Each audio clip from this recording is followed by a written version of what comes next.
बंधुओं, महिलाएं परिवार की सृजनकर्ता होती है। वो अपने परिवार के लिए हर मुश्किल से लड़ सकती है।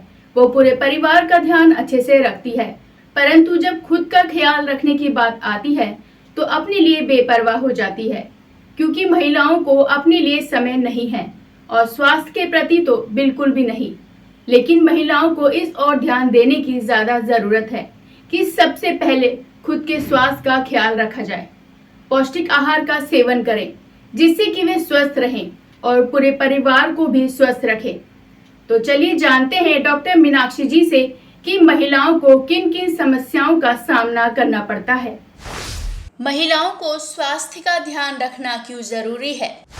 महिलाओं का स्वास्थ्य इसलिए सही रहना बहुत जरूरी है क्योंकि वो ईश्वर ने उनको एक ऐसी प्रक्रिया में से गुजार के और इस सृष्टि के सृजन की एक महत्वपूर्ण भूमिका भी दी है। तो उसके लिए उन्हें अनेकों हार्मोनल बदलाव में से गुजरना पड़ता है।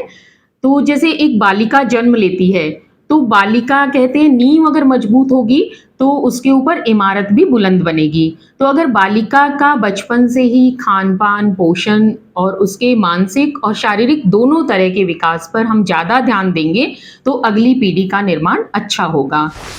बाल्यावस्था से ही किस तरह से बालिकाओं के पोषण का ध्यान रखा जाए? जैसे वो बचपन में एक बालिका है, उसके बाद 9 साल से 11 वर्ष तक वो बालिका के रूप में अपना जीवन यापन करती है। तो उस समय उसकी जो भी स्वच्छता संबंधी बीमारियां हैं उनके बारे में माता पिता को सजग रहना चाहिए। उनके न्यूट्रिशन के प्रति पोषण उन्हें सही मिलना चाहिए। पर्याप्त मात्रा में कार्बोहाइड्रेट, वसा, प्रोटीन, सारी चीज़ें उसे संतुलित भोजन के रूप में मिलनी चाहिए। प्रोटीन्स, विटामिन्स, न्यूट्रिएंट जितने भी हैं, ताकि किसी भी प्रकार के अवयवों की कमी न हो पाए और एक्सेस न हो पाए। क्योंकि आज के ज़माने में ओबेसिटी बहुत ज़्यादा है।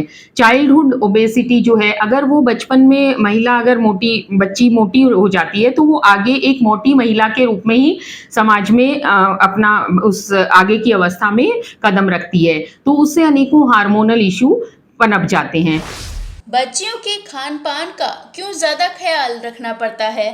बच्चियों के खान पान पे विशेष ध्यान इसलिए रखना जरूरी है क्योंकि आगे उससे प्रजनन की समस्या भी आ सकती है। प्रजनन की जो उसकी संभावनाएं हैं उनमें कमी आ जाती है, इनफर्टिलिटी डेवलप हो जाती है। तो इसलिए बच्चियों को संतुलित आहार, उनके खेल कूद पर ध्यान रखना। और विशेष रूप से एक बात मैं कहना चाहूँगी, जैसे हमारे घरों में होता है लड़का और लड़की के पालन पोषण में एक भेदभाव किया जाता है, वो नहीं होना चाहिए। दोनों को समान तरीके से समान जो संसाधन है उसी तरह से उन्हें पालना चाहिए। उनकी पढ़ाई लिखाई पर, उनके मानसिक विकास पर भी उतना ही ध्यान देना चाहिए, खेल कूद पर भी देना चाहिए, ताकि उसका समुचित शारीरिक विकास हो सके। उसके बाद जब बच्ची 9 या 11 साल की होती है तो उसे माहवारी आना शुरू होता है। ये एक नेचुरल सी प्रक्रिया है, सामान्य प्रक्रिया है, ईश्वर प्रदत्त गुण है ये। तो उसे मिनार्की कहते हैं। तो उस समय भी बच्ची की जो काउंसलिंग है उसे उसके बारे में जानकारी देना, उसे स्वच्छता के बारे में समझाना, परिवार और समाज सभी को उसे शारीरिक इस बदलाव के लिए मानसिक रूप से उसे सहयोग देना, ये हम सबका फर्ज बनता है। एडोलसेंट क्या है? तो एडोलसेंट गायनी अपने आप में एक विषय है। उसमें आपको बच्ची को सभी तरह के हार्मोनल बदलाव के बारे में बताना होता है। जैसे मिनार्की के बारे में मैंने बताया, उसी से रिलेटेड जैसे साइकिल, माँ को और बड़ी बहन है उनको समझाना चाहिए साइकिल के बारे में कि जो मासिक चक्र है वो सही समय पर आता है, उसमें ज़्यादा ब्लीडिंग तो नहीं होती। इसमें घर की महिलाओं को ध्यान रखना चाहिए। और अगर ज़्यादा ब्लीडिंग होती है, जिसे हम प्यूबर्टी मिनोरेजिया बोलते हैं, तो किसी भी स्त्री रोग विशेषज्ञ या चिकित्सकीय परामर्श उन्हें लेना चाहिए। और बच्चियों को ये उनके अंदर ये भावना होनी चाहिए कि अगर हमारी कोई भी शारीरिक समस्या है तो हम उसे शर्माएं नहीं, छुपाएं नहीं। ये नॉर्मल सी चीज़ें होती हैं जो शेयर करें, और अपनी बहन को, माँ को, या पुरुषों से भी ऐसी बात नहीं। आज की बच्चियां अपने फादर से, ब्रदर से, सबसे उतनी ओपन होती हैं। तो किसी भी तरह की इसी कोई समस्या है और उन्हें समाधान चाहिए तो उन्हें खुलकर आगे सामने आना चाहिए, क्योंकि स्वस्थ तन में ही स्वस्थ मन का विकास होता है। अगर वो स्वस्थ रहेंगी तो अच्छे से पढ़ पाएंगी, अच्छे से पढ़ पाएंगी, उनका मानसिक विकास भी अच्छा होगा और मानसिक विकास अच्छा होगा तो वो आगे जाकर अपना करियर भी इस अवस्था में बनाने की ये उम्र होती है तो बना पाएंगी। तो इसलिए उसमें भी स्कूल में जितनी भी शिक्षिकाएं हैं, शिक्षक हैं, उनको भी कोऑपरेटिव रहना चाहिए। एडोलसेंट में काउंसलिंग भी करवाते हैं क्या?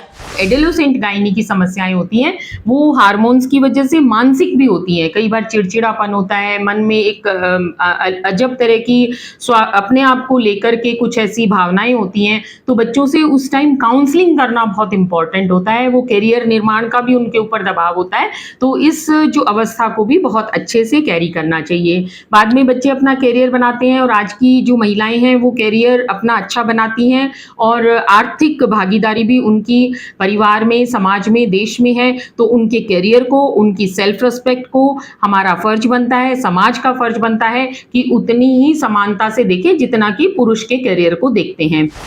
गर्भावस्था के समय महिला का पौष्टिक आहार किस तरह का होना चाहिए? जैसे प्रजनन की मैंने आपको बताई थी क्षमता स्त्री को ही दी है भगवान ने, तो अब वो अपनी फैमिली कंप्लीट करना चाहती हैं, बच्चे पैदा करना चाहती हैं, तो उसमें भी उनको सहयोग, उनकी स्वतंत्रता, कब करना है, कितना गैप रखना है, वो पुरुष समाज को देनी चाहिए। उसमें उनका बराबर का हक होता है। और जब वो गर्भावस्था में होती हैं तो उन्हें अपने खान पान का ध्यान रखना, ये भी पूरे परिवार का फर्ज बनता है, खुद का भी फर्ज बनता है। सबसे पहला हमारे शरीर के प्रति फर्ज अपना खुद का है कि वो अपना ध्यान खुद रखें। तो गर्भावस्था में क्योंकि बच्चा अंदर पल रहा होता है तो आपको दोहरे पोषण की जरूरत होती है, डबल न्यूट्रिएंट्स चाहिए होते हैं, कैलोरी डबल चाहिए होती है, विटामिन, आयरन, सारी जो आवश्यकताएं हैं वो पूरी हो, ऐसा पौष्टिक आहार महिला को मिलना चाहिए। उसका मानसिक स्वास्थ्य भी अच्छा रहना चाहिए, मनोरंजन भी होना चाहिए, किसी भी तरह का मानसिक दबाव नहीं होना चाहिए। जो करियर वाली महिलाएं हैं उसमें चाहे सरकारी में हो चाहे प्राइवेट में हो, आजकल सब कंपनियां हर तरह की सुविधा उन्हें देती हैं ताकि वो अपनी गर्भावस्था में बच्चे का अंदर पेट में पालन अच्छे से कर सकें और फिर उन्हें मैटरनिटी लीव्स भी मिलती हैं ताकि वो अपनी डिलीवरी के दौरान उसके बाद भी बच्चे को अच्छे से स्तनपान करा सकें और उसका पालन पोषण कर सकें। तो ये सारी एक जो गर्भावस्था की और फिर डिलीवरी की प्रक्रिया होती है, इसमें भी जो जितने भी हेल्थ वर्कर्स हैं, जो जानते हैं, देखिए महिलाओं में सबसे बड़ी एक समस्या है कि दो तबके हो चुके हैं। एक महिलाएं जो ऊपर उठ चुकी हैं और एक आज भी वो प्रतिशत है जो समाज में वंचित है। उनको उन सभी सुविधाओं के बारे में जानकारी देना, जागरूकता लाना, ये हमारा फर्ज है जो लोग उस अवस्था से ऊपर उठ चुके हैं। तो उस सब के लिए चाहे मीडिया हो, चाहे हेल्थ वर्कर्स हो, चाहे आप और हम समाज के सामाजिक प्राणी हैं, हमें सबके लिए करना चाहिए। वंचित वर्ग के लिए करना एक सबसे बड़ी समाज सेवा है। तो एंटीनेटल केयर के बारे में उन्हें बताना, आशा, आंगनबाड़ी, जितने भी हमारे हेल्थ केयर वर्कर उनके लिए कर रहे हैं, जो भी फ्री आयरन सप्लाई हो रही है, उनके खान पान के बारे में जो हम काउंसलिंग कर सकते हैं वो हमें करनी चाहिए। फिर जो बेस्ट हेल्थ केयर सेंटर होता है उसके ऊपर डिलीवरी के लिए जो भी आपको आवागमन का साधन है उसके बारे में बताना, फिर बेस्ट उसको जो उसकी खुद की इच्छा हो उसके अनुसार बेस्ट सेंटर पे उसके डिलीवरी, एक रिस्पेक्टफुल, एक जो कहते हैं ना शिशु का जन्म एक बहुत बड़े स्वाभिमान का विषय होता है एक औरत के लिए, तो बहुत उससे अपने स्वाभिमान को की सुरक्षा करते हुए वो अपने नेक्स्ट जो भी संतति है उसको जन्म दे और उसके बाद उसके लिए स्तनपान के लिए आगे के प्रसव उपरांत जो समय होता है उसमें उसको सही काउंसलिंग मिले, आगे परिवार नियोजन की उसको सही सलाह जो भी हेल्थ केयर वर्कर हैं वो दे। ये सब उसका हक है, ये उसे मिलना चाहिए। प्रसव के बाद क्या ध्यान देने योग्य बातें हैं?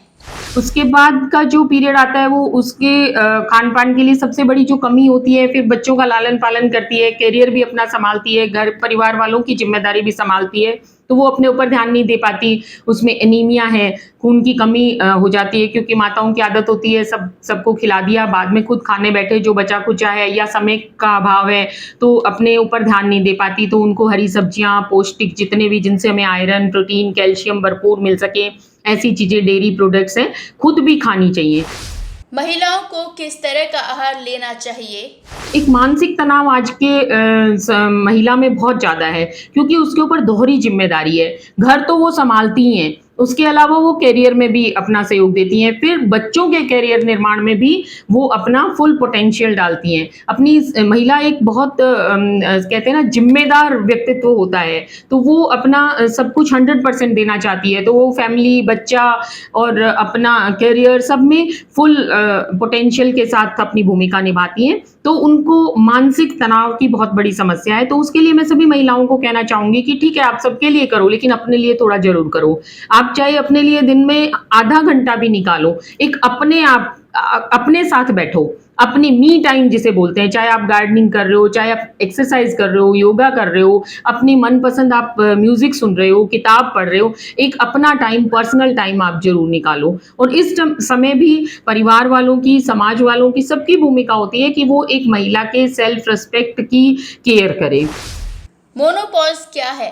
तो एक अलग बदलाव उसके शरीर में फिर से आता है और वो बहुत स्ट्रेसफुल होता है। उसे कहते हैं मीनोपॉज। मीनोपॉज माने रज्जोनिवृत्ति। जब महिला का मासिक धर्म जाने का समय आता है, उसकी मीन एज आजकल 40 से 45 के बीच में है, 45 के आसपास पीरियड्स चले जाते हैं। तो उस समय हार्मोन्स की कमी, एस्ट्रोजन और प्रोजेस्टेरोन की वजह से महिला में बहुत से ऐसे लक्षण आते हैं जिनको अगर वो नहीं समझे कि ये क्या है, तो वो अपने आप को बहुत बीमार और बहुत असहज या यूं कह दीजिए अजीब सा महसूस करने लगती है। तो उसकी जानकारी भी उसे होनी चाहिए। क्या होता है मीनोपॉज? मीनोपॉज में मासिक धर्म चला जाता है और कुछ ऐसी प्रक्रियाएं होती हैं जो हार्मोन्स की कमी की वजह से, जैसे चिड़चिड़ापन होना, अचानक से आपको पसीना आ जाना, हॉट फ्लैशेस बोलते हैं, नींद नहीं आना और अनावश्यक तनाव अपने आप पे लेना, और हड्डियां जो होती हैं वो कमजोर हो जाती हैं, क्योंकि कैल्शियम हार्मोन्स की, एस्ट्रोजन और प्रोजेस्टेरोन हार्मोन्स की वजह से कैल्शियम जो होता है वो हड्डियों में से बाहर निकलता है। तो कैल्शियम की कमी के कारण हड्डियां जो कमजोर हो जाती हैं उसे हम ऑस्टियोपोरोसिस बोलते हैं। ये इस अवस्था की बहुत सामान्य सी समस्या होती है और उससे क्या होता है, जरा सा भी कोई प्रेशर पड़ा तो हड्डियों के क्रैक होने की संभावना ज्यादा होती है। तो इसलिए अब उनको अपनी जो डाइट है उसमें कैल्शियम बहुत ज्यादा लेना चाहिए। डेयरी प्रोडक्ट्स जिसे हम बोलते हैं, दूध है, पनीर है, अंडा है, चीज है, ये सब चीजें ज्यादा लेनी चाहिए। हरी सब्जियां वगैरह, फल फ्रूट और जितने भी मल्टी कलर फ्रूट हैं सारे लेने चाहिए। विभिन्न प्रकार के कलर के, आलू बुखारा है, जामुन है, आम है, तरबूज है। उससे क्या होता है, बहुत सारे विटामिन और न्यूट्रिएंट्स मिलते हैं जो इस अवस्था के जो आने वाले लक्षण हैं उनसे उबरने में हमें बहुत ज्यादा सहायता करते हैं। फिर दूसरा जो मैंने बताया, फैमिली टाइम बहुत जरूरी होता है। आप अपने परिवार वालों को फिर इस समय जरूरत होती है कि वो महिला को सहयोग दें। सेल्फ क्राइसिस आ जाता है, उसे लगता है कि अब इस टाइम मेरा कोई नहीं है, मैं किसी के काम की नहीं हूं। एक अंदर से सेल्फ कॉन्फिडेंस लूज होता है। तो उस कॉन्फिडेंस को बूस्ट करने के लिए सभी फैमिली मेंबर्स को, सोसाइटी को या जो वर्क प्लेस पे काम कर रही है उनको सहयोग देना चाहिए। तो इस तरह की जितनी भी मानसिक समस्याएं, चिड़चिड़ापन है या स्लीप डिस्टर्बेंसेस है, ये सब होते हैं, उनमें हमारा फर्ज बनता है कि हम उन्हें सहयोग दें। क्या मोनोपॉज होने के बाद कैंसर की भी संभावना है? इस उम्र में कुछ कैंसर्स होते हैं, जैसे ओवेरियन कैंसर है, सर्वाइकल कैंसर है, ब्रेस्ट कैंसर है, ये बहुत कॉमन होते हैं। तो उनके लिए काउंसलिंग, जागरूकता बहुत जरूरी है। तो रूटीन हेल्थ चेकअप आपको साल 6 महीने में, क्योंकि इस उम्र में बीपी है, डायबिटीज है, शुगर की जो बीमारी है, थायराइड है, ये बहुत कॉमन होती हैं। तो साल में 2 बार अपना हेल्थ चेकअप जरूर करवाएं। और कम से कम सर्वाइकल कैंसर इस एज में कॉमन होता है, उसको रोकने के लिए साल में 1 बार पैप स्मीयर टेस्ट जरूर करवाएं। तो इस प्रकार से मैंने बताया कि महिला का पूरा जो जीवन चक्र होता है वो विभिन्न बदलावों से निकलता है, गुजरता है। तो उस समय उसे कुछ एक स्पेशल केयर की जरूरत होती है। तो वो स्पेशल केयर हम लोगों को उन्हें देनी चाहिए, समाज को भी देनी चाहिए, क्योंकि महिला खुद स्पेशल होती है और वो पूरे सृष्टि का सृजन करती है। तो देखा ना बंधुओं की किस तरह से महिलाओं को बाल्यावस्था से लेकर किशोर अवस्था तक अलग अलग सफर तय करना पड़ता है। फिर उनके विवाह के बाद से बुढ़ापे की उम्र तक कई परेशानियां आती हैं, जिनसे वे लड़कर जीवन यापन करती हैं। परंतु उनकी तकलीफों को कम किया जा सकता है उनके परेशानियों में उनका साथ देकर। उन्हें साथ की जरूरत है, ना कि सहानुभूति की। महिला एक मजबूत चट्टान की तरह होती है। तो चलिए मिलते हैं अगले हफ्ते एक नए डॉक्टर के साथ। तब तक आप देखते रहे विश्वकर्मा टुडे न्यूज।